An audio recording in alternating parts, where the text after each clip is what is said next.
Seja bem-vindo novamente aos meus domínios. Vejo que você está absorvendo meus relatos e está de volta para mais. Pois bem, sente-se, fique numa posição confortável, coloque seus fones de ouvido e ouça o que tem a dizer. Bom, continuando, sem dúvidas, uma presença que faz falta em Custódia. Eu queria realmente saber mais sobre o seu passado. Viridiana é uma mulher com poderes impressionantes de cura, mas o preço cobrado é alto demais. Sua força vital faz parte do processo, mas ela sempre viu a esperança no propósito do penitente. Viridiana escolheu ser uma andarilha para observar de perto o progresso do penitente e oferece ajuda em batalhas-chave dessa caminhada. Sua ajuda pode ser aceita em até 5 batalhas, porém ela só consegue ajudar devidamente em 3 delas que o penitente escolher.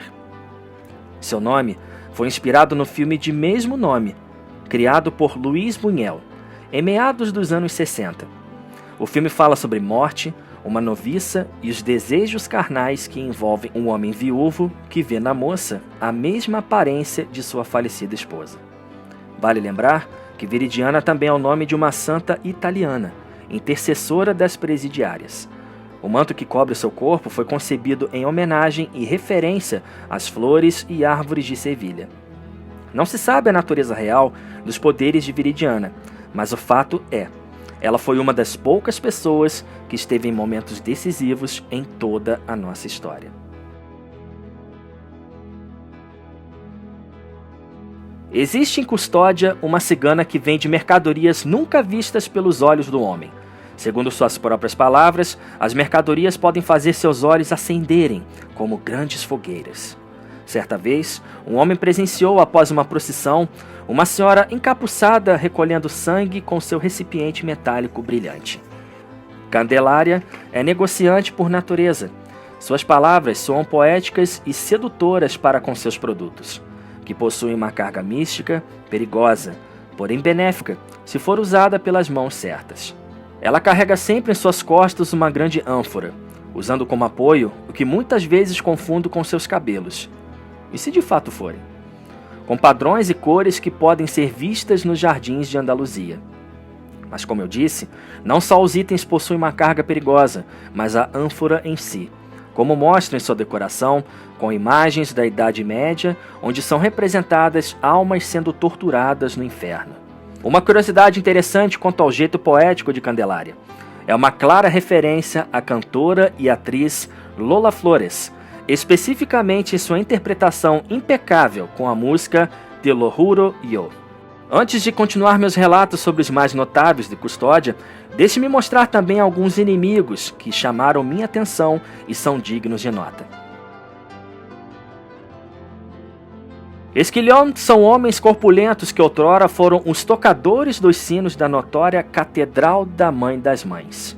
Foram também vítimas das punições do milagre naquele reino, devido às consequências do gesto de escribar.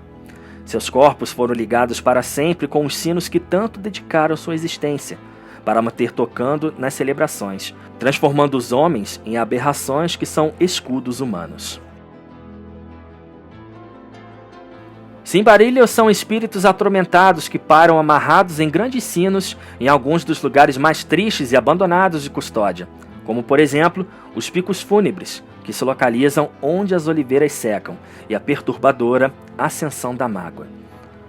A principal referência utilizada pelos criadores foram os prisioneiros na Idade Média, que foram condenados à morte, ou possuíam doenças altamente contagiosas, como lepra.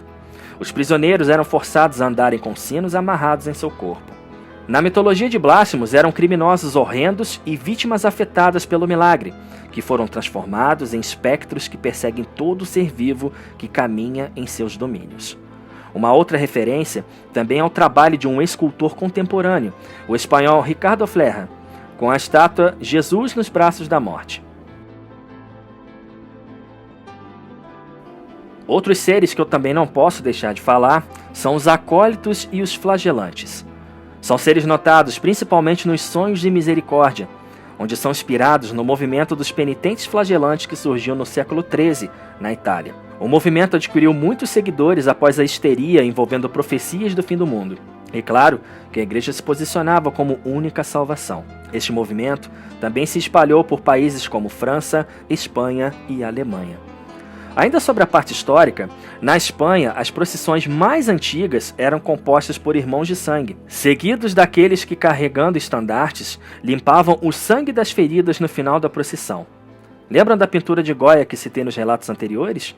É exatamente o mesmo contexto.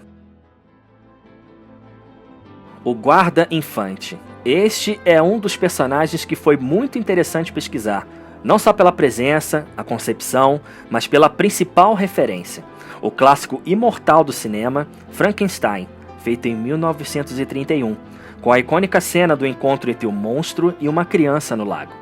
A criança foi inspirada pela pintura Las Meninas, uma obra que data da Era de Ouro de 1656, concebida por Diego de Velázquez. O vestido da menina cobre o rosto do homem e o toque macabro veio com o cadáver de um cervo, usado como arma de esmagamento. A palavra guarda infante é espanhola e denota uma roupa íntima feminina, que teve origem na corte espanhola no fim do século XVI e permaneceu em uso até meados do século XVII, especificamente na própria Espanha. A tradução livre pode ser cuidadora de criança, pois esta roupa era usada para encobrir a gravidez. Duas figuras caóticas que possuem claras referências bíblicas. Condenados são grupos de inimigos desfigurados que estão presos no solo e eternamente ligados entre si. Arremessam pedras e tal gesto é claramente uma menção aos apedrejamentos citados na Bíblia. Crucificada, para mim, é um dos personagens mais marcantes deste universo. Sua concepção veio a partir da ilustração do humorista e cartunista Miguel Nogueira, chamada de Cristo Mal. A criatura nua, ao invés da cruz, carrega uma grande estátua de anjo.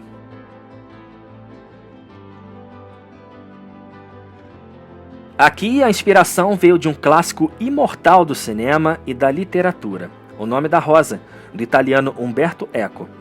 Particularmente o personagem chamado Salvatore. Monfragora é um monge corcunda que carrega uma grande armadilha nas costas, contendo uma raiz de mandrágora, que ao ser deixada no solo, cresce instantaneamente. As mandrágoras na Idade Média, na Espanha, eram associadas a rituais de bruxaria e outros feitiços.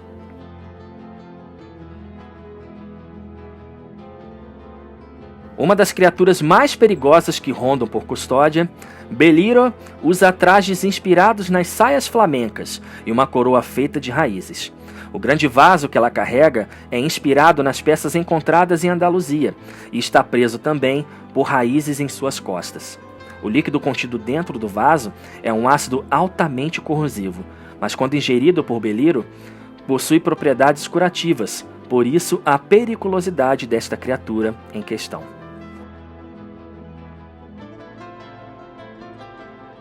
Os tão temidos picos fúnebres abrigam golems de pedra que carregam lápides em suas costas e portam grandes lâminas afiadas. Eles são conhecidos como sepulcro errante.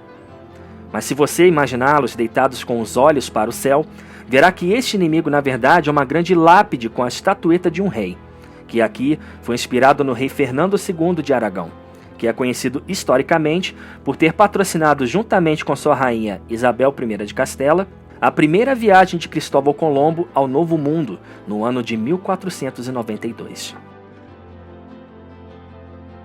Chegamos então ao convento de Nossa Senhora da Face Chamuscada, um lugar marcado pela dor, pela fé e sacrifício. Suas paredes derramam ouro quente e o ar em algumas salas é altamente tóxico. As irmãs que residem neste lugar usam uma máscara dourada que esconde seus rostos queimados pelo rito sagrado.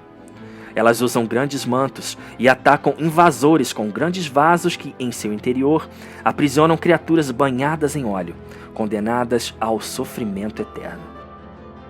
Mas o referido ritual é para honrar a ela, outrora com o nome de Áurea, mas agora é conhecida como Nossa Senhora da Face Chamuscada. Há uma passagem registrada naquela ocasião que diz: Uma jovem aldeã chamada Áurea tinha um rosto tão belo e piedoso que, ainda criança, escultores de estátuas a tomavam como modelo para suas criações. Seu rosto tornou-se tão reconhecível que, aos poucos, as pessoas a tomaram como uma imagem viva e respirante da divindade, até que chegaram a um ponto em que acabaram levando-a em procissão e até substituindo suas próprias imagens. Tal era o fervor em torno dela, que ela não suportava ser confundida com a divindade, e queimou o rosto com óleo fervente para presentear sua piedosa beleza a Deus, e assumiu os hábitos de um convento. Os anos se passaram e ela começou a mostrar sinais naturais de envelhecimento, como suas companheiras, com exceção da queimadura que permaneceu como no momento em que o óleo fervente espirrou. A ferida ainda fumegava, queimava e fedia. Isso foi considerado um milagre e ela ficou conhecida como Nossa Senhora da Face Chamuscada. Uma ordem foi fundada em nome dela, na qual todas as freiras atuais, além daquelas que quisessem assumir o hábito, tinham que queimar o próprio rosto da mesma forma que Áurea. Ela usa uma máscara dourada, sobre a qual esconde a gaze que alivia a dor eterna causada pelas queimaduras. Aquela que está entre os seres supremos de toda a custódia foi inspirada em uma das maiores lendas da Sevilha medieval, a que envolve Maria Fernández Coronel. Em resumo ao que concerne minha narrativa, a família de Maria está fatalmente ligada a Dom Pedro I, que executou o patriarca da família após sua queda em desgraça. Juan, o marido de Maria, rebelou-se contra o monarca, porém, após perder a batalha, foi condenado à morte. Mas a verdadeira obsessão do monarca foi justamente pela beleza de Maria, e passou a persegui-la, a assediá-la, tentando até o sequestro da bela moça. Maria então se refugia na pequena igreja de San Blas, passando a morar no convento de Santa Clara. Contudo, o monarca não desistia, mandando seus oficiais buscar pela jovem nas proximidades, e quase conseguiram, se não fosse pela ajuda das irmãs do convento, que a esconderam em uma vala junto à torre de Dom Fradique. Foi então que o monarca, sabendo de seu paradeiro naquele povoado, foi pessoalmente buscar Maria à força, que correu para as cozinhas e, antes que fosse pega e fosse condenada à cena de estar ao lado do carrasco de sua família, jogou em seu rosto uma grande quantidade de óleo fervente, destruindo sua beleza para sempre, anulando assim o desejo sem fim do monarca. Tempos depois, Maria fundaria o convento de Santa Inês, que abriga os seus restos mortais incorruptos.